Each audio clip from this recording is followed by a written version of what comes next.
బులెటిన్లో breaking news చూస్తున్నాం. తెలంగాణలో నామినేటెడ్ పోస్టుల భర్తీపై చర్చలు ఒక కొలిక్కి వచ్చినట్లుగా తెలుస్తోంది. వీటిపై మరో 2 రోజుల్లో జీవో కూడా వచ్చే అవకాశం ఉంది. CM Revanth Reddy TPCC chief Mahesh Kumar గౌడ్లతో 4 గంటల పాటు సుదీర్ఘంగా చర్చించారు. ఏఐసీసీ ఇన్ఛార్జ్ అయిన Meenakshi Natarajan TPCC working president, కార్యదర్శులు, ఇతర ఆర్గనైజేషన్ పోస్టులపై కూడా వడపోతలు జరిగాయి. మండల కమిటీలు, బిఎల్ఏలపై కూడా నేతలు ఫోకస్ని పెట్టారు. డీలిమిటేషన్ అంశంపై చేపట్టాల్సిన వ్యూహంపై చర్చించినట్లుగా ప్రధానంగా తెలుస్తోంది.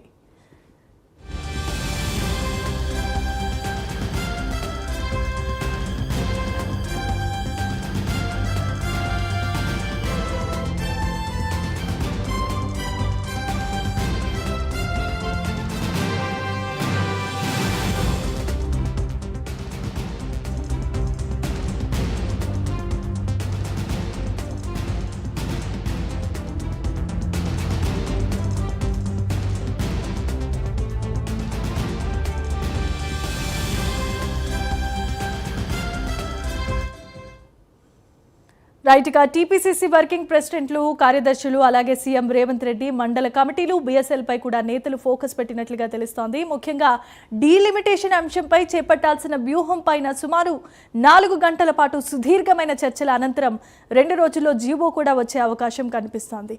ఇక ఇదే అంశానికి సంబంధించి మరిన్ని అప్డేట్స్ అందించడానికి మా కరెస్పాండెంట్ అజీం కూడా సిద్ధంగా ఉన్నారు. అజీం, చెప్పండి.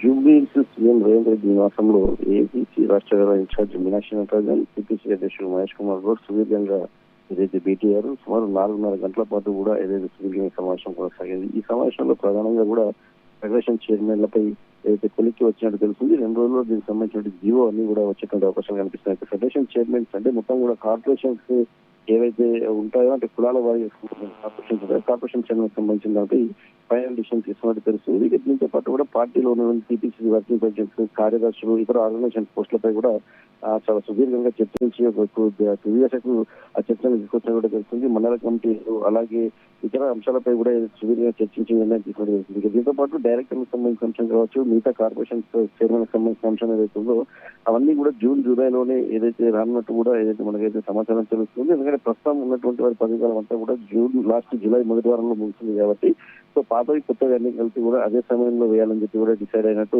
పార్టీ డిసైడ్ అయినట్టు తెలుస్తుంది. సో దీనికి సంబంధించి ఫెడరేషన్ చైర్మన్లు అలాగే పార్టీకి సంబంధించిన కమిటీలన్నీ కూడా 1 రోజు అన్ని సంబంధించిన వివరాలు కూడా బయటకు వచ్చేటువంటి అవకాశాలు కనిపిస్తాయి. డీలిమిటేషన్ పై కూడా రాష్ట్ర వ్యాప్తంగా, దేశవ్యాప్తంగా కార్యక్రమాలు కార్యక్రమాలు ఎలా చేయాలనే దానిపైన కూడా సుదీర్ఘంగా పార్టీలో చర్చించినట్టు తెలుస్తుంది. సో 3 రోజుల పాటు కూడా తెలంగాణ ఏసీసీ ఇన్ఛార్జ్ మీనాక్షి నటరాజన్ పర్యటన తెలంగాణలో కొనసాగుతుంది. సో ఆశావాహుల నుంచి కూడా పూర్తి స్థాయిలో కూడా స్టడీ చేసి ఎవరెవరికి పదవులు ఇవ్వాలి, ఎవరెవరు పార్టీ కోసం కష్టపడ్డారు, ఎవరెవరికి రిజల్ట్ చేయాలి, ఇలాంటి అనేక అంశాలపై కూడా చర్చించి పార్టీలో జరుగుతున్న కొత్త పరిణామాలు, సీఎంలపై వస్తున్నటువంటి ఆరోపణలు, సీఎంలపై, మంత్రులపై వస్తున్నటువంటి విమర్శలు, ఇలాంటి అన్ని అంశాలపై కూడా సుదీర్ఘంగా చర్చించి పార్టీకి ఒక గ్రౌండ్ లెవెల్ రిపోర్ట్ ని మీనాక్షి నటరాజన్ 3 రోజుల తర్వాత సబ్మిట్ చేయాలని కూడా మనకు తెలుస్తుంది.